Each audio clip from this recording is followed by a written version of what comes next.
Hello everyone, welcome to my channel online GS by Diwakar.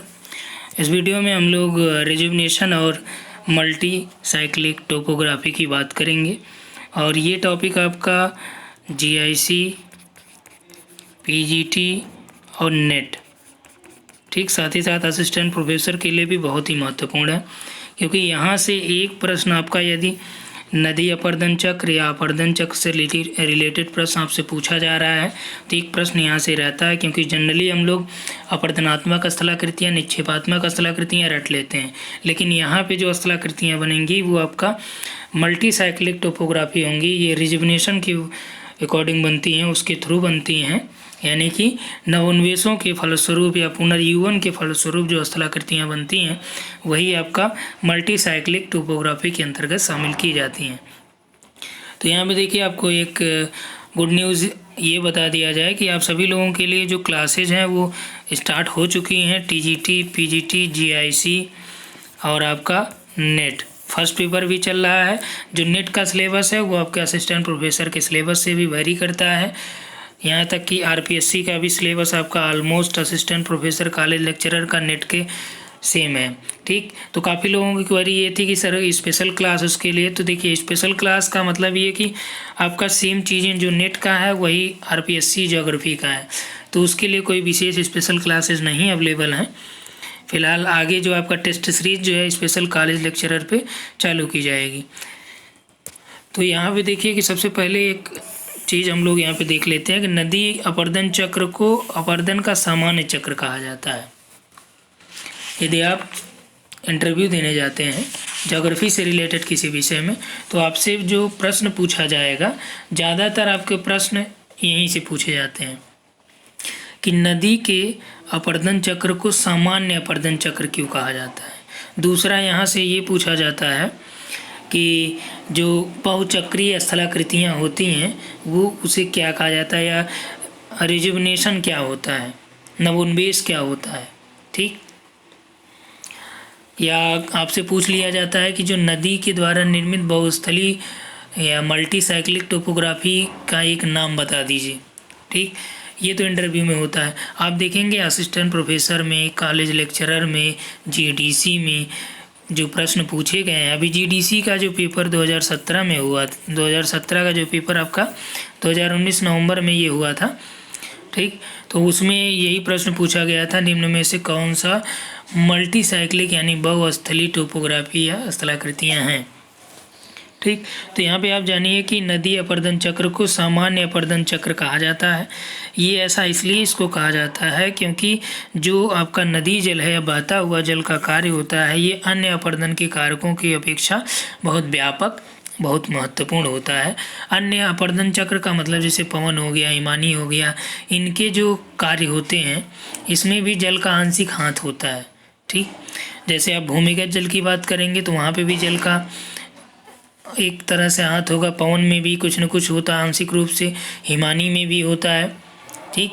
तो अपर्दन का जो सामान्य चक्र है इसका प्रारंभ जो है सागर तल से किसी भी स्थलखंड के उत्थान से हो जाता है, ठीक। मतलब कि एक कोई स्थलखंड हुआ, उसका उत्थान हुआ तो इसमें अपर्दन का सामान्य चक्र चलेगा, और एक हद तक जब आप जो उत्थान की दर है वो क्या होगी, अपर्दन से अधिक होगी तब उत्थान होता रहेगा।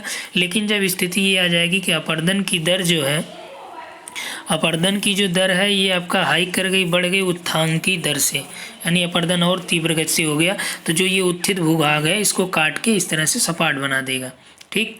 धीरे धीरे ये कट के ये स्वयं आधार तल को प्राप्त हो जाता है।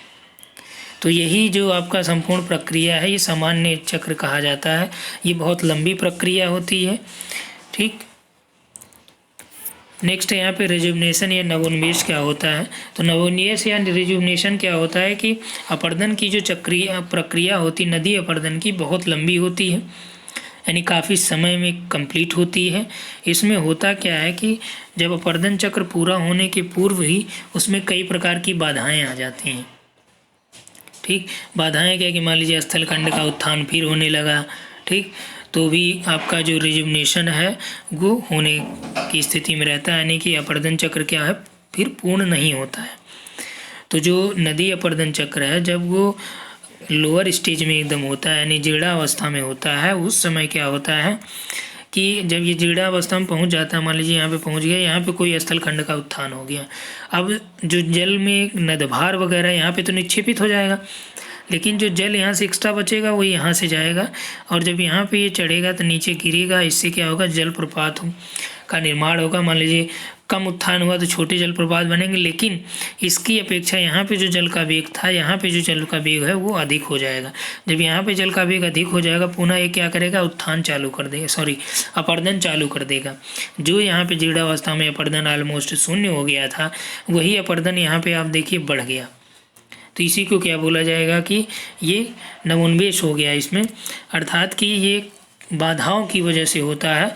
तो एक स्पष्ट परिभाषा ये आप देख सकते हैं, यदि पूछे कि नवोन्मेष क्या है, तो सरिता की अपरदन की शक्ति में अपरदन के आधार तल में ऋणात्मक परिवर्तन के बाद त्वरित गति से वृद्धि जो होती है उसी को नवोन्मेष कहा जाता है।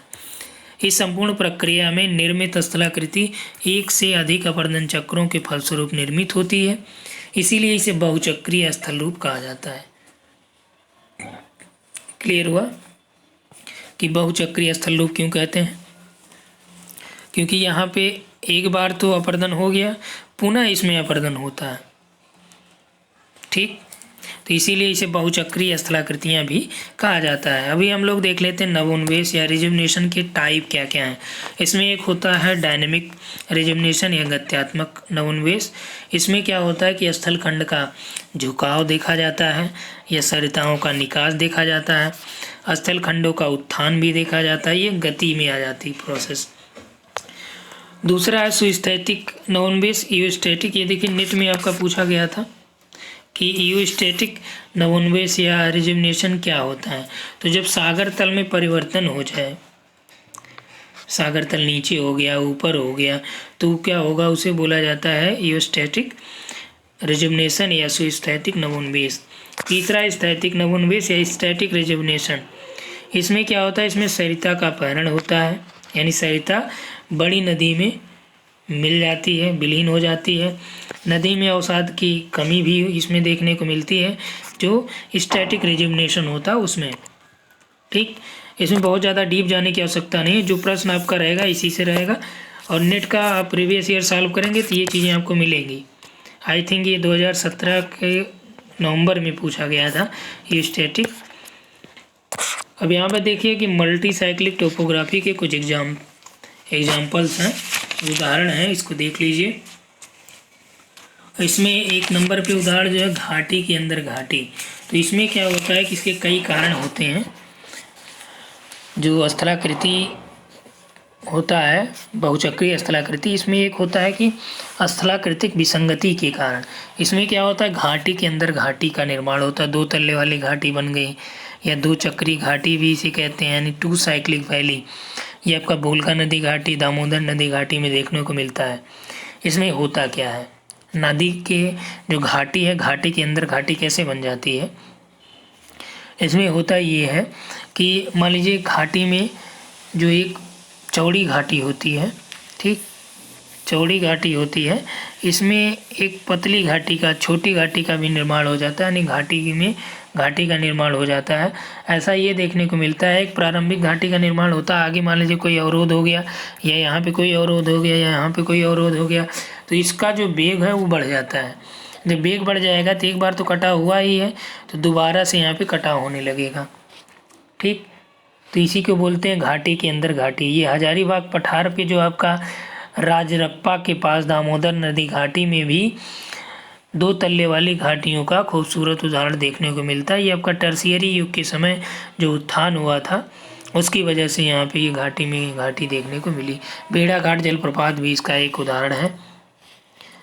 दूसरा यदि हम लोग देखें तो इसमें आपका जो वेदिकाएँ होती हैं, टेरेस होती हैं, वो आपका बहुचक्रीय स्थलाकृतियों का उदाहरण है। इसमें सोपानीकार वेदिका हो गई।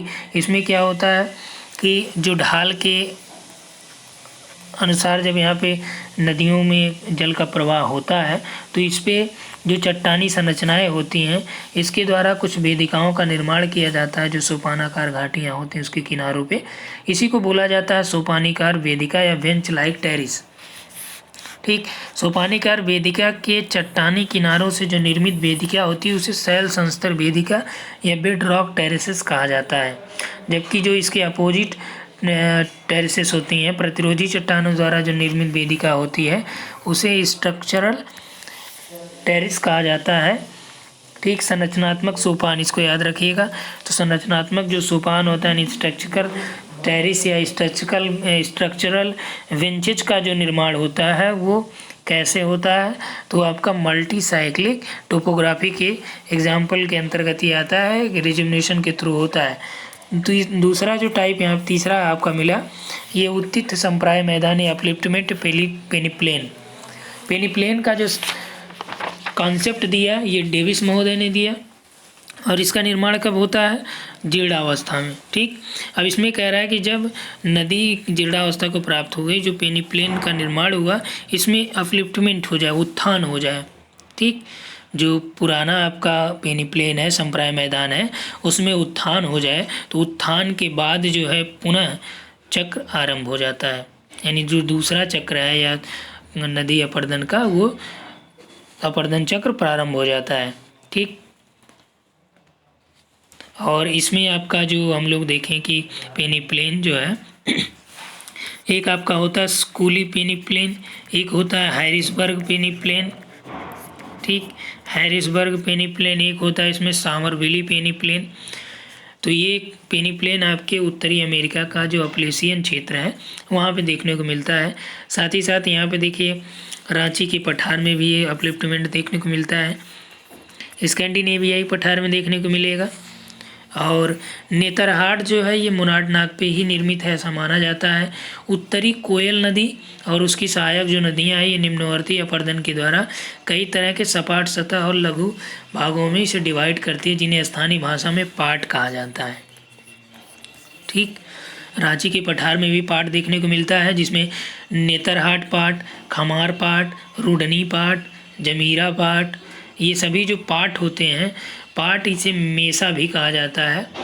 तो इससे क्या होता है कि ये आपका बहुचक्रीय स्थलाकृतियों का निर्माण करते हैं। यदि आपसे दे दिया कि पाट भूमि निम्न में से कौन सा स्थलाकृति बहुचक्रीय है, तो ऑप्शन में आपका पाट भूमि दे दिया, पाट दे दिया, तो इसमें आपका पाट जो है ये उत्थित यानी अपलिफ्टमेंट पेनिप्लेन का एग्जाम्पल के अंतर्गत ये आएंगे। ठीक।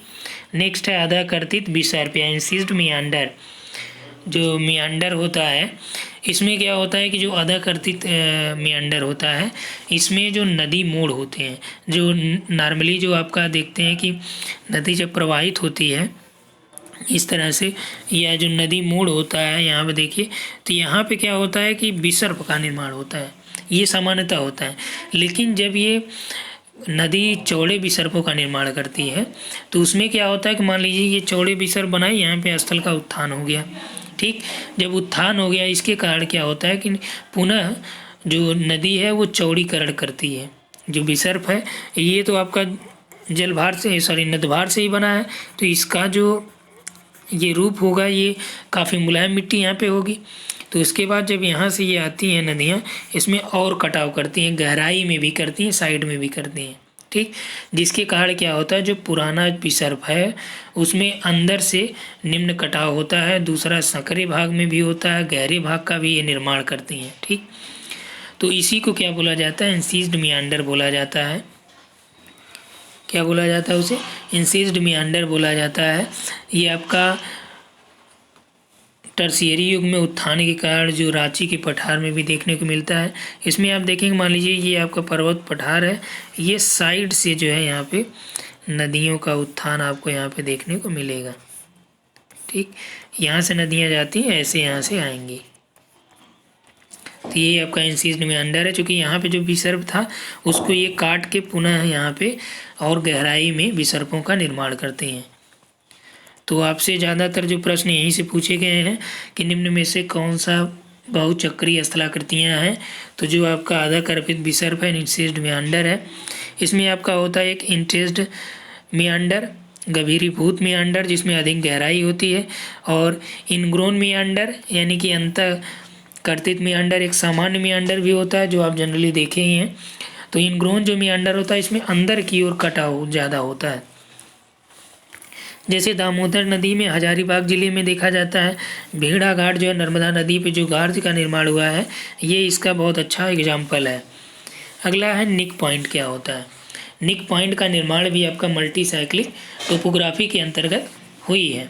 तो निक पॉइंट में क्या होता है, इसमें जब नदी आधार तल को प्राप्त हो जाती है एक बार, और मान लीजिए आधार तल में ऋणात्मक परिवर्तन यानी उसमें उत्थान होने लगे, ठीक, जब उसमें उत्थान हो जाता है या जो आधार तल है वो सागर तल से नीचे चला जाता है और पुनः उसमें उत्थान हो जाए तो नदी में क्या होता है, वो रिजुमिनेशन या नवोन्मेष आ जाता है और नदी एक नए आधार तल को प्राप्त हो जाती है। जब नदी एक नए आधार तल को प्राप्त कर लेगी तो उसके बाद क्या होगा कि उसको वो कटाव करेगी, पुनः इसमें क्या होगा, अपर्दन चक्र होगा। अपर्दन चक्र की जो क्रिया है वो पुनः चालू हो गई, यानी कि जो नया आधार तल है अब ये नए सागर तल के बराबर हो गया। यहाँ पे देखिए पुराना वक्र है, तो पुराने के समय ये सागर तल था, ठीक। दोबारा जैसे ही यहाँ पे अपलिफ्टमेंट देखा गया तो यहाँ पे पुनः अपर्दन चक्र चालू हो गया, तो ये जो कटा हुआ यहाँ तक हो गया, ठीक। पहले तो ये आपका सागर तल था, मीन सी लेवल, कटाव अधिक होने के कारण जो सागर तल है पीछे और खिसक गया, ठीक। तो जिस प्लेस से ये आपका पीछे की ओर खिसका जो वक्र है वही आपका निक पॉइंट होता है, ठीक।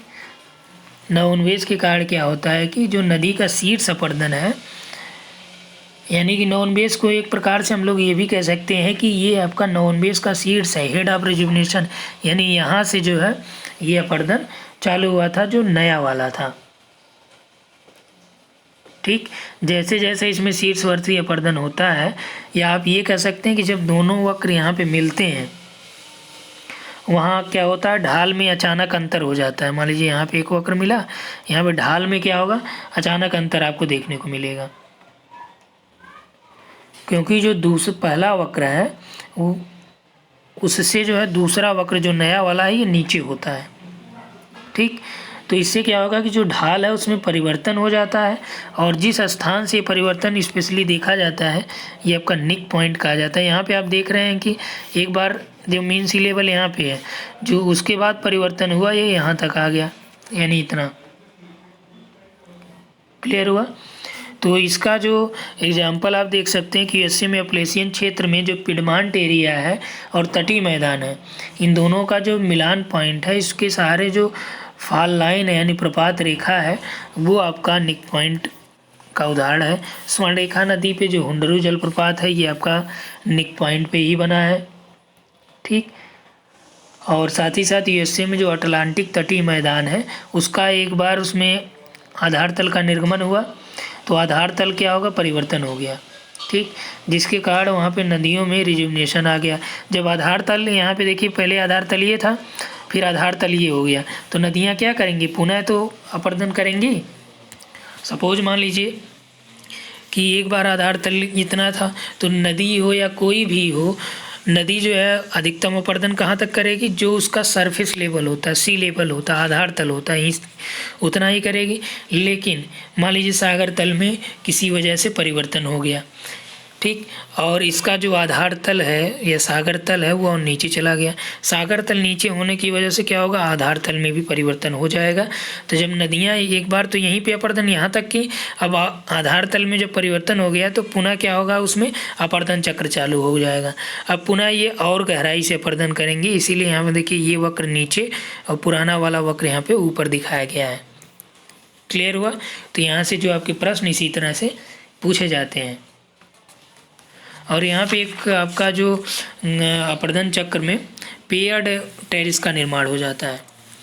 पेयर्ड टेरिस का मतलब ये होता है कि इसमें अचानक मान लीजिए व्यवधान उत्पन्न हो जाए अपर्दन चक्र में तो नदी के दोनों ओर समान ऊंचाई में वेदिकाएं बन जाती हैं और इन्हीं वेदिकाओं को ही पेयर्ड टेरिस कहा जाता है, ठीक। क्या बोला जाता है इसे, पेयर टेरिस बोला जाता है, युगल वेदिका बोला जाता है, इसे बहुचक्री घाटी भी कहते हैं। तो इस वीडियो में इतना ही, उम्मीद है ये आप लोगों को पसंद आया होगा और ये चीज़ें आपका निश्चित तौर पे आपके लिए उपयोगी हैं, क्योंकि यहाँ से प्रश्न पूछा जाता है। सिलेबस में तो आपके मेंशन नहीं है, नेट के सिलेबस में या टीजीटी पीजीटी में फ़िलहाल यहाँ से प्रश्न आपके आते ही हैं।